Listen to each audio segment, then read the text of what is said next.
नमस्कार दोस्तों, स्वागत है आपका जीके लाइव पाठशाला में।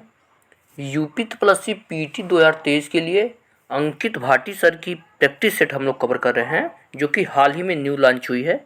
इसका जो है 2 प्रैक्टिस सेट कवर हो चुका है। आज हम इसका तीसरा प्रैक्टिस सेट कवर करेंगे। तो प्लीज़ जो भी लोग चैनल पर जुड़े हैं, वीडियो को लाइक कीजिएगा, चैनल को आप लोग ज़रूर सब्सक्राइब करिएगा। चलिए देर न करते हुए शुरुआत करते हैं पहले क्वेश्चन से लेकर। याद दिला दें कि अंकित भाटी सर की बुक भी पूरी की पूरी कवर हो गई है, तो उसे भी आप लोग जरूर कवर कीजिएगा। डिस्क्रिप्शन बॉक्स में उसका लिंक दिया गया है। क्वेश्चन दिया गया है, रानी अवंतीबाई लोधी ने अंग्रेजों के खिलाफ 4000 की सेना खड़ी की और नेतृत्व किया। उन्होंने उसके राज्य के प्रशासन को अधिकार में ले लिया। कौन से राज्य के प्रशासन को? सही जवाब हो जाएगा ऑप्शन सी, रामगढ़ को ले लिया था। ऑप्शन यहाँ से सी सही होगा, कहाँ? रामगढ़ को। अगला क्वेश्चन है, स्वतंत्रता प्राप्त करने के लिए गांधी जी ने किन नीतियों की वकालत की? सही जवाब हो जाएगा आपका ऑप्शन ए, हिंसा का प्रयोग किए बिना भेदभाव के खिलाफ लड़ना। इन्होंने जो है अहिंसा का मार्ग अपनाया, और ये जो इसी के लिए उन्होंने जो है 1 अगस्त 1920 को असहयोग आंदोलन भी चलाया था। यही गांधी जी के प्रथम सत्याग्रह की बात करें तो 1917 में बिहार के चंपारण जिले में शुरू किया था। तीसरा क्वेश्चन है आपका, निम्नलिखित में से किसे शेर बलिया के नाम से जाना जाता है? यह क्वेश्चन इंपॉर्टेंट हो जाता है, बार बार आपके पेपर में पूछा भी आता है। सही जवाब हो जाएगा ऑप्शन सी, चित्तू पांडे जी को जो है शेर बलिया के नाम से जाना जाता था, क्योंकि इन्होंने 1942 के भारत छोड़ो आंदोलन में बहुत बड़ी भूमिका निभाई थी, और 1942 में उन्होंने एक समानांतर सरकार की घोषणा की थी। कहाँ? बलिया में। अगला क्वेश्चन है आपका, दिल्ली के कुतुब मीनार दुनिया का सबसे ऊंचा ईंट का बना मीनार है। इनमें से कौन से राजा ने इसका निर्माण में योगदान नहीं दिया? नहीं की बात हो रही है। सही जवाब हो जाएगा अलाउद्दीन खिलजी ने इसमें कोई योगदान नहीं दिया था। ऑप्शन सी से होगा कौन? अलाउद्दीन खिलजी।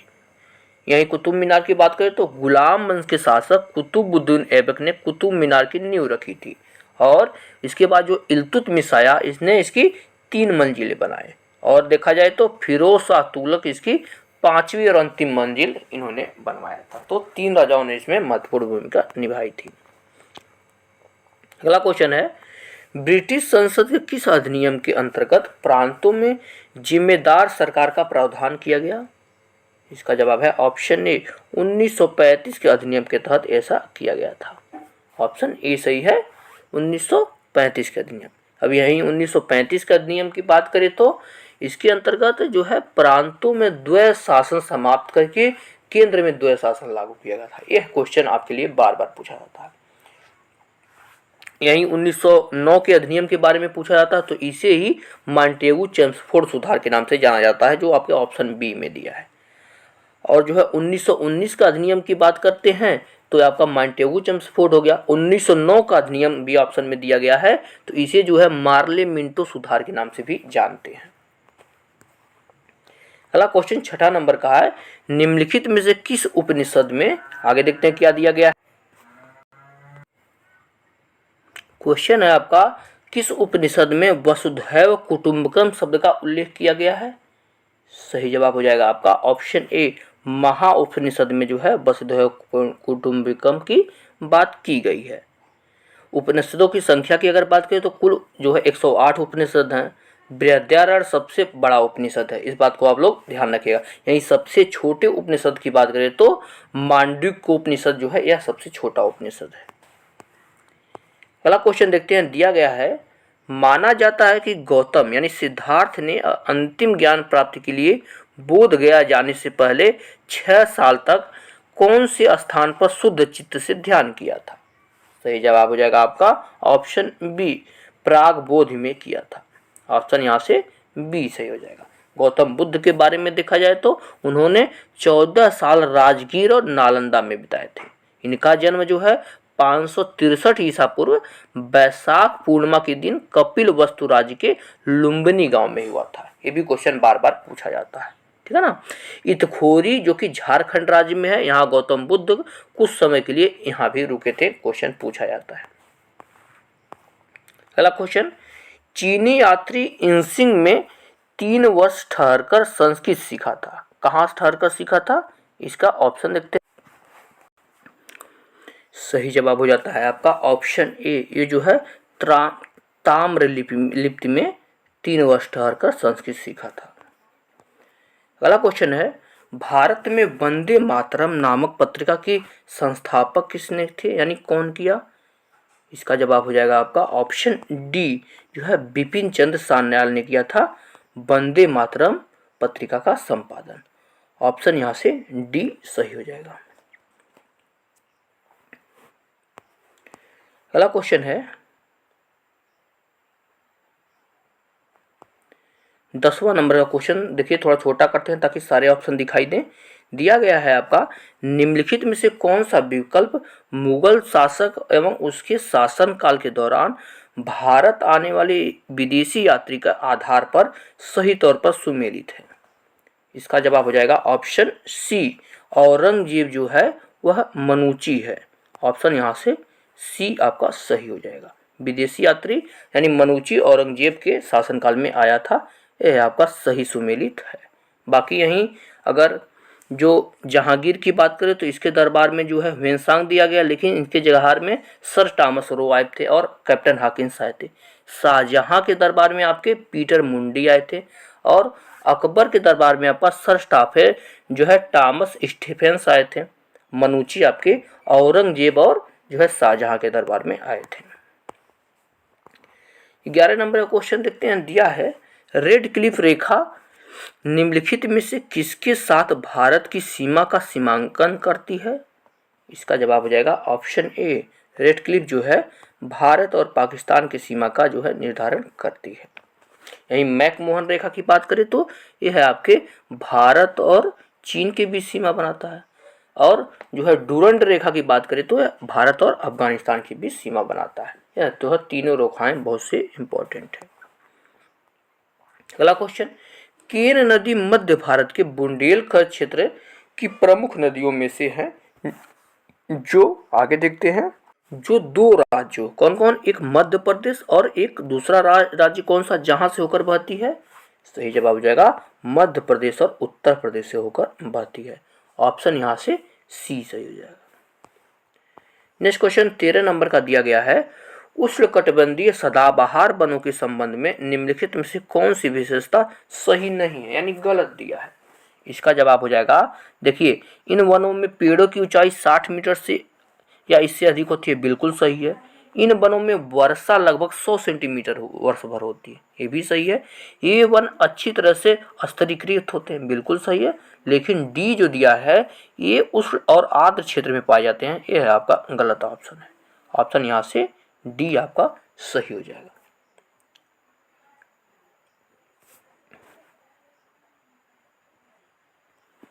अगला क्वेश्चन देखते हैं 14 नंबर का दिया है, निम्नलिखित में किस नाम से लघु हिमालय शिवालिक के बीच स्थित घाटियों के नाम से जाना जाता है?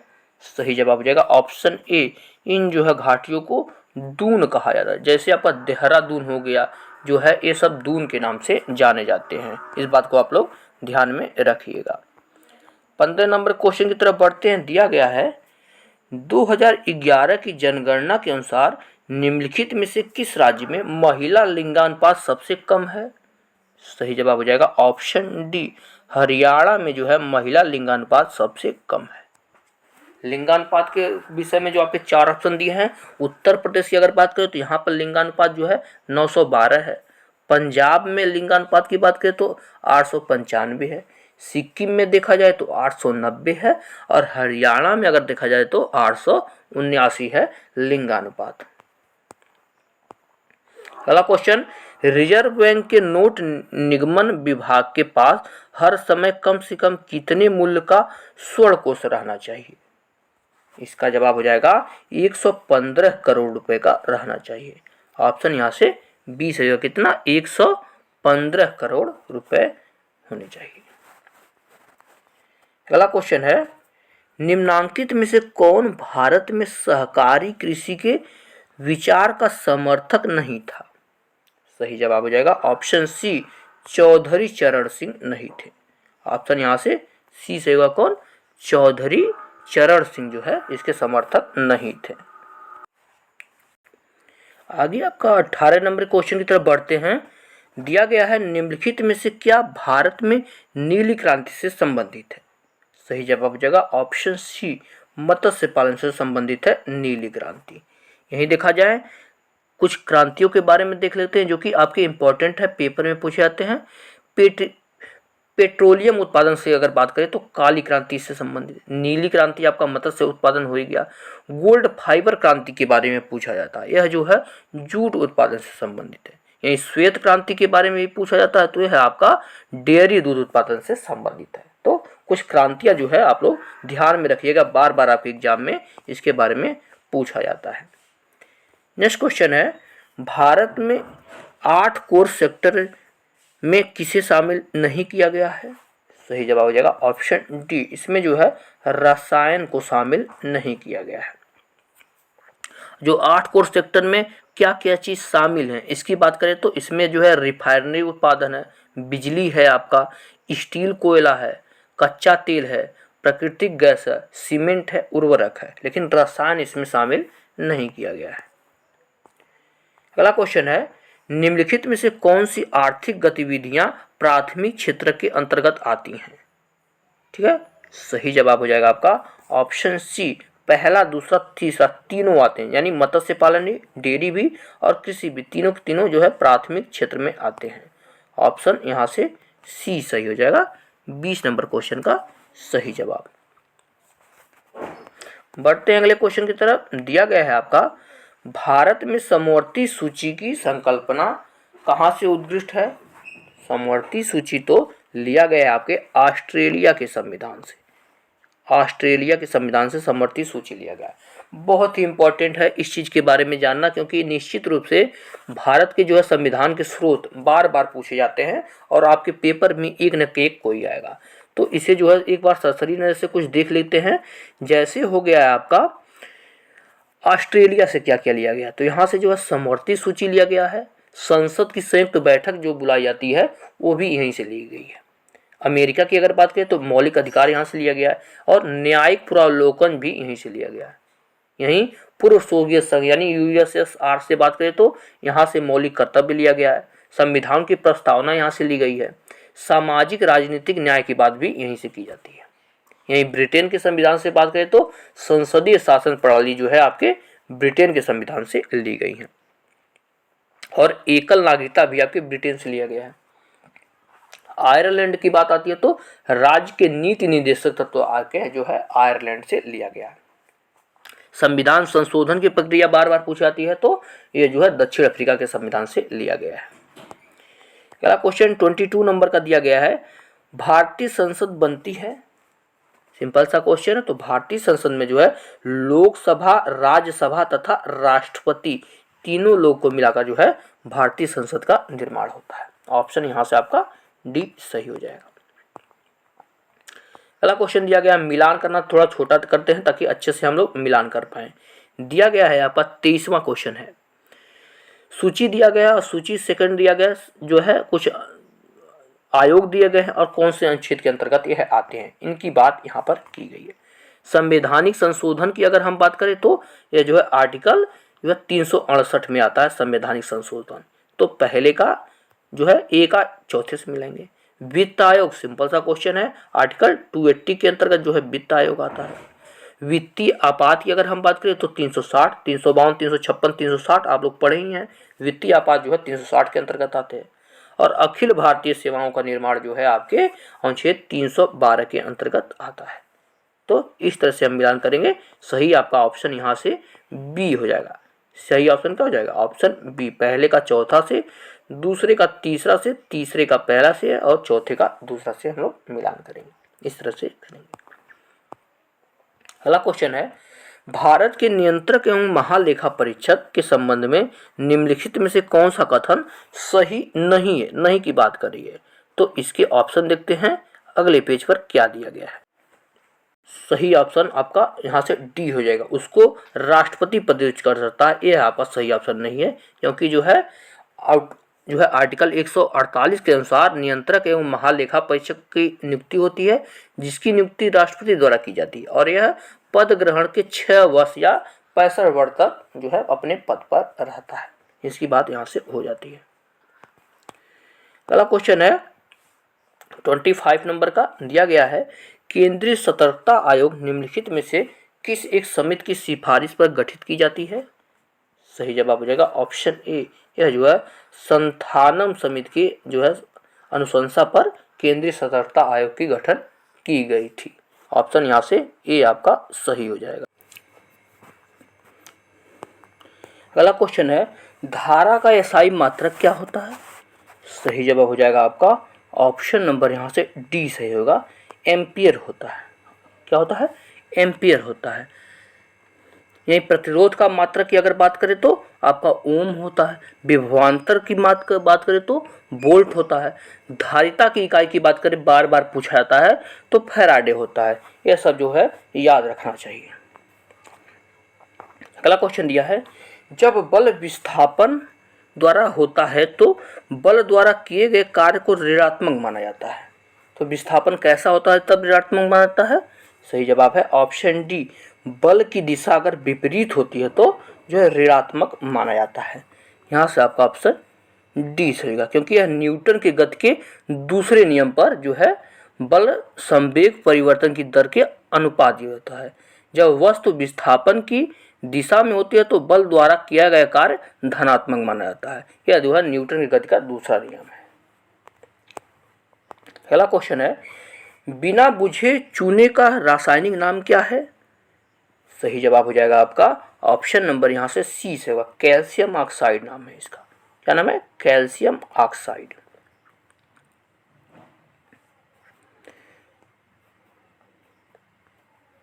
अगले क्वेश्चन की तरफ बढ़ते हैं। दिया गया है आपका 29 नंबर क्वेश्चन, किसको समुद्र जल के वाष्पन द्वारा प्राप्त किया जाता है? इसका जवाब है ऑप्शन सी, नमक को। नमक को जो है समुद्र जल के वाष्पन द्वारा प्राप्त किया जाता है। ऑप्शन यहाँ से आपका सी से हो जाएगा। ये चीनी ऑप्शन में दिया गया तो चीनी का निर्माण आपके गन्ने और चुकंदर के जूस से किया जाता है। ठीक है ना, इस चीज को भी आप लोग ध्यान में रखिएगा। अगला क्वेश्चन 30 नंबर का दिया गया है आपका, निम्नलिखित में से कौन सा घटक पत्तियों को हरा रंग प्रदान करता है? सही जवाब हो जाएगा आपका ऑप्शन डी, क्लोरोफिल के कारण पत्तियां आपकी हरी होती हैं। सिंपल सा क्वेश्चन है, बार बार आपके पेपर में पूछा जाता है, तो इसे ध्यान में रखिएगा। अब जो है मैथ को हम लोग स्किप करेंगे। पीडीएफ में जो है आपको मैथ मिलेगा, तो टेलीग्राम चैनल पे आप लोग जरूर जुड़िएगा। आते हैं 36 नंबर क्वेश्चन पर। यहाँ से हिंदी का पोर्शन शुरू होता है। दिया गया है जिसकी कोई उपमा न जी जा सके उसके लिए एक शब्द क्या होगा? सही जवाब हो जाएगा ऑप्शन ए, यहाँ सही होगा, जिसकी उपमा न दी जा सके उसे अनुपम बोला जाता है। ठीक है ना। अब यहीं अल्पज्ञ दिया गया है ऑप्शन में, तो जो बहुत कम जानता है उसे अल्पज्ञ बोलते हैं। अनुयायी दिया गया है तो जो किसी का अनुसरण करता है उसे अनुयायी बोलते हैं। ज्ञानी की अगर हम बात करें तो जो किसी विषय का ज्ञान रखता हूं वह जो है ज्ञानी कहलाता है। अगला क्वेश्चन है 37 नंबर का। दिया गया है आपका, इस विद्यालय में दाखिला मिलना टेढ़ी खीर है, रेखांकित मुहावरे का सही अर्थ बताइए। यानी टेढ़ी खीर का अर्थ पूछा गया है। सही जवाब हो जाएगा आपका ऑप्शन नंबर ए, कठिन कार्य होना। टेढ़ी जो है खीर मतलब कठिन कार्य होना होता है। अगला क्वेश्चन दिया गया है, शब्द युग्म का सही अर्थ भेद का चयन कीजिए। अंबुज और अंबुद, इनका सही अर्थ क्या होगा? सही जवाब हो जाएगा अंबुज मतलब होता है कमल और अंबुद मतलब होता है बादल। यानी अंबु को धारण करने वाला, धारण करने वाला तो बादल हो गया। ठीक है, अंबु में रहने वाला तो वहाँ पर कमल हो गया। इस तरह से हम लोग देखेंगे। और यहीं जो है कमल जो है बादल की पर्यायवाची, कमल बादल होता है। अंबुज मतलब का अर्थ होता है कमल और बादल। अगला क्वेश्चन दिया गया, अन्वेषण का शुद्ध संधि विच्छेद क्या होगा? सही जवाब हो जाएगा आपका ऑप्शन डी, अनुधन एषण होता है। बार बार ये पेपर में पूछा गया है, तो इसे आप लोग जो है फोकस बनाए रखिएगा, क्वेश्चन दोबारा भी छप सकता है। आते हैं 40 नंबर क्वेश्चन है, ऋजु का विलोम क्या होगा? सही जवाब हो जाएगा आपका ऋजु का विलोम आपका वक्र होता है। ऑप्शन यहाँ से डी से होगा वक्र। सीधा यहीं दिया गया तो सीधा का उल्टा होता है। सरल ऑप्शन में है तो सरल का कठिन होता है। त्रिकोण दिया गया, त्रिकोण का जो है विलोम षष्ठ कोण होता है, यानी उसका दुगुना। इस चीज को ध्यान में रखिएगा, यह आपके पेपर में छप सकता है। अब यहाँ से आते हैं 51 नंबर क्वेश्चन। आपका 10 क्वेश्चन आपके करंट अफेयर से बहुत इंपॉर्टेंट है, इसे आप लोग जरूर कवर कीजिएगा। दिया गया है 17 अगस्त 2023 को भारत के राष्ट्रपति द्रौपदी मुर्मू ने कोलकाता में प्रोजेक्ट 7A के तहत निर्माण कौन सा जहाज लॉन्च किया? सही जवाब हो जाएगा ऑप्शन ए जो है विंध्यागिरी जहाज को लॉन्च किया है। ऑप्शन आपका यहाँ से ए सही हो जाएगा। अगला क्वेश्चन दिया गया है हाल ही में किस संस्था ने भारतीय प्रकाशकों की सहायता के लिए भारतीय भाषा कार्यक्रम का शुभारंभ किया? सही जवाब हो जाएगा गूगल ने जो है भारतीय भाषा का शुभारंभ किया है। ऑप्शन यहाँ से बी सही है। अगला क्वेश्चन विश्व योग दिवस का कौन सा संस्करण 21 जून 2023 को आयोजित हुआ? तो इसके लिए जो है आपका ऑप्शन इसके देखते हैं क्या क्या दिया गया है आपके पेज पर। तो प्लीज आप लोग एक बार जो है जो भी लोग जुड़े हैं एक बार जो है वीडियो को लाइक और चैनल को सब्सक्राइब जरूर कर दें। सही जवाब हो जाता है आपका, और इसकी थीम भी यहाँ दे दिया गया। इसकी थीम थी योगा फॉर वसुधैव कुटुंबकम थी। सही जवाब हो जाएगा ऑप्शन सी, यह जो है 9वां संस्करण था इस बार। अगला क्वेश्चन है भारत की फुटबॉल टीम ने इंटरकॉन्टिनेंटल कप 2023 का खिताब फाइनल में किस देश को पराजित कर जीता? सही जवाब है ऑप्शन सी, भारत ने जो है लेबनान को पराजित किया है। ऑप्शन सी सही है, कहां को? लेबनान को। अगला क्वेश्चन किन दो देशों की वायुसेना के मध्य वीर गार्जियन 23 नामक द्विपक्षीय हवाई अभ्यास का आयोजन हुआ? इसका जवाब हो जाएगा आपका ऑप्शन डी, यह जो है वीर गार्जियन भारत और जो है जापान के बीच होता है। ऑप्शन यहाँ से डी से होगा भारत और जापान के बीच। अगला क्वेश्चन रानीपुर टाइगर रिजर्व जिसे हाल ही में भारत का 53वां टाइगर रिजर्व घोषित किया गया है, यह किस राज्य में स्थित है? सही जवाब है option B, Ranipur tiger reserve जो है आपके अपने उत्तर प्रदेश में स्थित है। नेक्स्ट क्वेश्चन निम्न में से किस राज्य में भारत की G20 अध्यक्षता में G20 एम्पावर शिखर सम्मेलन का आयोजन हुआ? सही जवाब है आपका ऑप्शन सी, यह जो है गुजरात में हुआ है। ऑप्शन यहाँ से सी से हुआ, कहाँ पर हुआ है? गुजरात में। अगला क्वेश्चन है हाल ही में मुस्क बुदजी चावल तथा राजौरी चिकरी लकड़ी शिल्प को भौगोलिक संकेत यानी GI टैग प्रदान किया गया है। इसका संबंध किस राज्य केंद्र शासित प्रदेश से है? सही जवाब है ऑप्शन ए, यह जो है जम्मू कश्मीर का है। ऑप्शन ए यहाँ सही होगा जम्मू कश्मीर। 59 नंबर क्वेश्चन देखते हैं। दिया गया है आपका भारतीय गृह मंत्री अमित शाह ने किस स्थान पर ग्रामीण क्षेत्रों के समग्र विकास के लिए वाइब्रेंट विलेज प्रोग्राम का शुभारंभ किया? इसका जवाब है ऑप्शन यहाँ से सी, यह जो है किबिथु अरुणाचल प्रदेश में किया है। कहाँ पर? किबिथु अरुणाचल प्रदेश। अगला क्वेश्चन छोटा करेंगे ताकि अच्छे से दिखाई दे। क्वेश्चन दिया गया है भारत सरकार के थिंक टैंक यानी नीति आयोग के वर्तमान CEO कौन है? सही जवाब है आपका ऑप्शन बी, ये है VBR सुब्रमण्यम। ऑप्शन यहाँ से आपका बी सही हो जाएगा। आते हैं हम स्टैटिक जीके के पोर्शन पर। क्वेश्चन है आपका चौक पूर्णा भारत के किस क्षेत्र की लोक कला है? सही जवाब हो जाएगा ऑप्शन ए, यह जो है उत्तर प्रदेश की लोक कला है चौक पूर्णा। इसके अंतर्गत जो है यह लोक कला है, इसमें जो है विशेष अवसर पर भूमि अलंकरण धरा चित्र आकृतियां यानी रंगोली बनाई जाती है।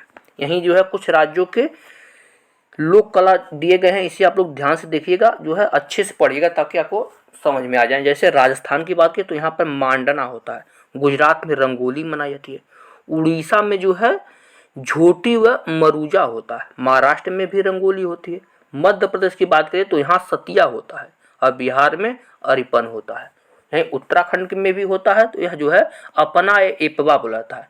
केरल में कोलम होता है, ठीक है ना। और उत्तर प्रदेश में हमारे सांची और चौकपूर्णा होता है।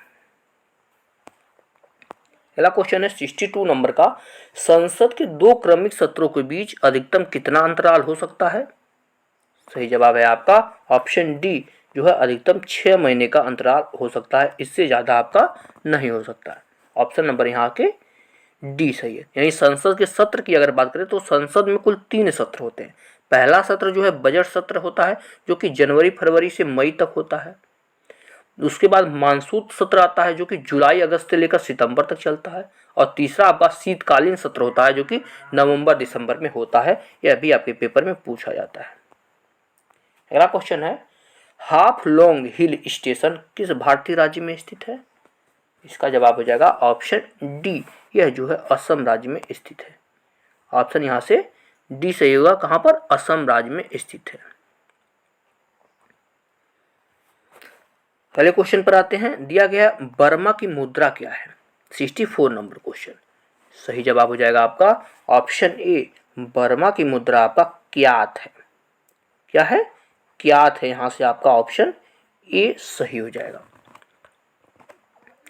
यहीं अगर देखा जाए तो बर्मा के बारे में देख लेते हैं। इसका वर्तमान नाम म्यांमार है और इसका स्थापना जो है 1937 में यह भारत से अलग हो गया था। और जो कि आपके अन्य देशों की कुछ मुद्राएं दी गई हैं, इसे भी देखेंगे। जैसे स्वीडन की अगर हम बात करें तो यहाँ की मुद्रा आपका जो है क्रोना या स्वीडन क्रोना है। अर्जेंटीना की मुद्रा पेसो है, क्योंकि ऑप्शन में पेसो दिया गया, इसे भी देखते हैं। रैंड दिया गया है तो जो है आपका दक्षिण अफ्रीका की मुद्रा रैंड है। इजराइल की अगर बात करें तो यहाँ पर शेकेल मुद्रा चलती है। स्विट्जरलैंड में आपके जो है फ्रैंक या स्विस फ्रैंक मुद्रा चलती है। अगला क्वेश्चन है, खजुराहो भारत के निम्नलिखित में से किस राज्य में स्थित है? सही जवाब हो जाएगा आपका ऑप्शन सी, खजुराहो जो है आपके मध्य प्रदेश में स्थित है। ऑप्शन यहाँ से सी से होगा, कहाँ पर? मध्य प्रदेश में स्थित है। और जो है चंदेल वंश की प्रथम राजधानी थी, इसे भी आप लोग ध्यान रखिएगा। खजुराहो के मंदिरों के निर्माण की अगर हम बात करें तो यह जो है 1950 ईस्वी से 1050 ईस्वी तक कालखंड में किया गया था चंदेल शासकों के द्वारा। यहाँ जो है भगवान, यहाँ के मंदिर जो है भगवान विष्णु को समर्पित है और इसे धरोहर स्थलों में 1986 में शामिल कर लिया गया था। अगला क्वेश्चन है, विंग्स ऑफ फायर किस भारतीय वैज्ञानिक की प्रसिद्ध आत्मकथा है? सही जवाब हो जाएगा आपका ऑप्शन नंबर यहाँ से डी से हो जाएगा। यह जो है एपीजे अब्दुल कलाम जी की आत्मकथा है, विंग्स ऑफ फायर। सही जवाब ऑप्शन डी हो जाएगा। इन्हें जो है भारत का मिसाइल मैन ऑफ इंडिया भी कहा जाता है। इन चीज़ों को भी ध्यान रखिए। और इनकी अन्य, इन्होंने कई सारी पुस्तकें लिखी थी ना, तो इनकी अन्य पुस्तकें देखते हैं। जैसे मिशन ऑफ इंडिया इन्होंने लिखा था, स्पिरिट ऑफ इंडिया लिखा था, माई जर्नी लिखा था, ये सब भी इन्होंने ही लिखा था। अगला क्वेश्चन है, यूएन पर्यावरणीय गतिविधियों का समन्वय करने वाला अंतरराष्ट्रीय संगठन कौन सा है? 67 नंबर क्वेश्चन। सही जवाब है आपका ऑप्शन डी, यह है आपका संयुक्त राष्ट्र पर्यावरण कार्यक्रम। ऑप्शन यहाँ से डी से होगा, क्या? संयुक्त राष्ट्र पर्यावरण कार्यक्रम, यानी यूएनईपी, ठीक है, यूनाइटेड नेशन एनवायरनमेंट प्रोग्राम। इसकी स्थापना की अगर बात करें तो 1972 में इसकी स्थापना हुई थी और इसका मुख्यालय जो है नैरोबी केन्या में है। अगला क्वेश्चन है, राष्ट्रीय मतदाता दिवस कब मनाया जाता है? इसका जवाब हो जाएगा आपका ऑप्शन बी, 25 जनवरी को जो है राष्ट्रीय मतदाता दिवस मनाया जाता है। यहीं भारतीय निर्वाचन आयोग की बात करें तो यह जो है इसका निर्माण 25 जनवरी 1950 को हुई थी, इसी वजह से इस दिन मनाया जाता है। और वर्ष 2011 से हर साल 25 जनवरी को राष्ट्रीय मतदाता दिवस मनाया जाता है। ऑप्शन में आपके 15 जनवरी दिया गया है, तो 15 जनवरी को जो है आपका क्या मनाया जाता है? सेना दिवस मनाया जाता है। 15 फरवरी भी दिया गया है, तो 15 फरवरी को एकल जागरूकता दिवस मनाया जाता है, ठीक है ना। तो इसे भी आप लोग ध्यान में रखिएगा। यहीं संविधान दिवस भी बार बार पूछा जाता है, तो जो है 26 नवंबर को संविधान दिवस मनाया जाता है। और भारतीय वायुसेना की अगर बात करें तो 8 जो है अक्टूबर को भारतीय वायुसेना दिवस मनाया जाता है। नेक्स्ट क्वेश्चन, किस देश को उगते सूरज की भूमि के रूप में जाना जाता है? सिंपल सा क्वेश्चन है। सही जवाब हो जाएगा आपका ऑप्शन नंबर यहाँ से सी से होगा। जापान को जो है उगते सूरज की भूमि कहा जाता है। ऑप्शन सी सही है। यही जापान के बारे में बात करें तो इसकी राजधानी टोक्यो है, इसकी मुद्रा जो है जापानी येन है। नेक्स्ट क्वेश्चन, भारत सरकार द्वारा प्रस्तुत किया जाने वाला सर्वोच्च नागरिक पुरस्कार कौन सा है? सही जवाब हो जाएगा ऑप्शन बी। भारत का सर्वोच्च नागरिक पुरस्कार जो है भारत रत्न है। ऑप्शन यहाँ से बी सही का भारत रत्न। और इसकी शुरुआत जो है 1954 में हुई थी। भारत रत्न की शुरुआत कब हुई थी? 1954 में। यह जो है 6 क्षेत्रों में दिया जाता है, जैसे कला, साहित्य, विज्ञान, राजनीति, खेल तथा जो है सेवा में उत्कृष्ट योगदान के लिए दिया जाता है। भारत रत्न भारत के दूसरे राष्ट्रपति डॉक्टर सर्वपल्ली राधाकृष्णन को वर्ष 1954 में पहली बार प्रदान किया गया था। अगले पेज पर आएंगे। 71 से 75 नंबर गद्यांश दिया गया है। इस गद्यांश को मैंने पढ़ा है, बहुत ही बड़ा गद्यांश है, तो इसे जो है पढ़ना टाइम की बर्बादी है, तो इसलिए हम इसको जो है धीरे धीरे स्क्रॉल कर रहे हैं। आप लोग जो है सरसरी नज़र से इसे देख लीजिएगा और इस पे जो है वीडियो को एक बार पॉज करके गद्यांश को जरूर पढ़ लीजिएगा, क्योंकि इसी से आपके क्वेश्चन बनेंगे। तो आप लोग इसे एक बार पढ़ लेंगे और इसके अनुसार आपको आंसर देने हैं। देखिए, गद्यांश आपके पेपर में 2 दिए जाएंगे, एक छोटा होगा, एक काफ़ी बड़ा दिया जाता है। तो इस गद्यांश को आप लोग एक बार पढ़ लेंगे, दूसरा गद्यांश हम आपको पढ़ करके बताएंगे। तो यह जो है गद्यांश को एक बार वीडियो को पॉज करके आप लोग जरूर पढ़ेंगे। अब इस पर क्वेश्चन कैसे बनते हैं दिया गया है यहाँ पर क्वेश्चन 71 नंबर का। थोड़ा क्वेश्चन को बड़ा करते हैं। क्वेश्चन है आपका, भाव एवं विचार विनिमय का सक्षम साधन क्या है? सही जवाब हो जाएगा ऑप्शन सी, यह शब्द रूपी भाषा से है। जैसा कि गद्यांश में आप पढ़ सकते हैं, शब्द रूपी भाषा से। अगला क्वेश्चन, गूंगे केरी सरकरा से कबीर का अभिप्रेत है कि ब्रह्मानंद की अनुभूति कैसे होती है? इसका जवाब है ऑप्शन बी, अनिवार्चीन होती है। ऑप्शन यहाँ से बी आपका सही हो जाएगा। नेक्स्ट क्वेश्चन, मनुष्य के पास अपने भावों, विचारों, आदर्शों आदि को सुरक्षित रखने के सशक्त माध्यम कौन है?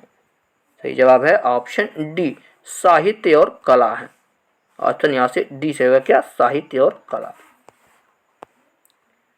अगला क्वेश्चन है, भाषा तत्व के अभाव में अस्तित्व संभव नहीं है।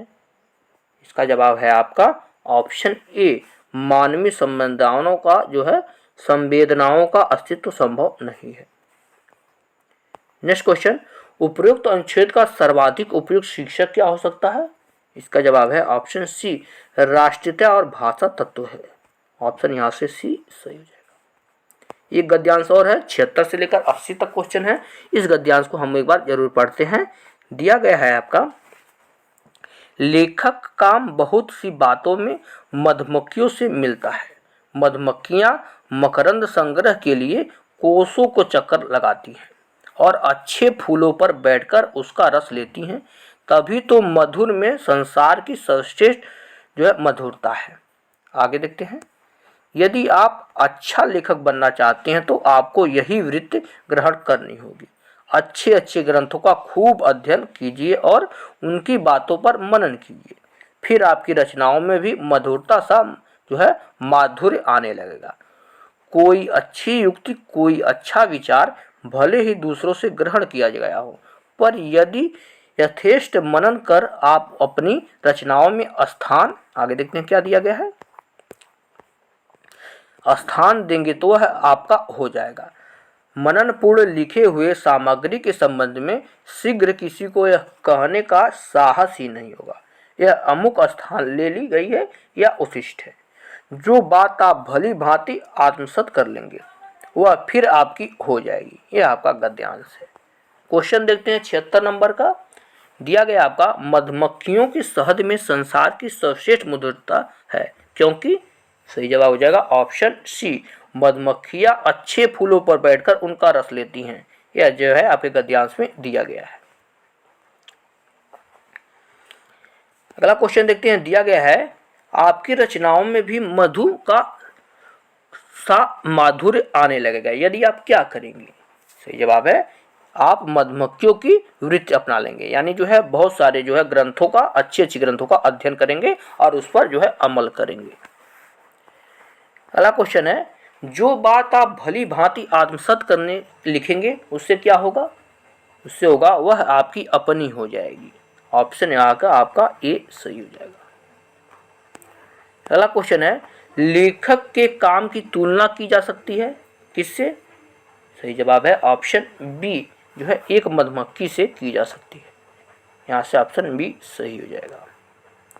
अगला क्वेश्चन है, अच्छा लेखक बनने के लिए हमें क्या करना चाहिए? इसका जवाब है हमें मधुमक्खियों की वृत्ति अपनानी चाहिए, यानी मधुमक्खियों जैसे व्यवहार करने चाहिए। ऑप्शन यहाँ से सी सही हो जाएगा। तो ये था आपका प्रैक्टिस सेट नंबर 3। आपका जो है डीआई के क्वेश्चन के लिए आप टेलीग्राम चैनल ज्वाइन करेंगे, वहाँ पीडीएफ आपको मिल जाएगा। मिलते हैं नेक्स्ट लेक्चर में, तब तक के लिए धन्यवाद।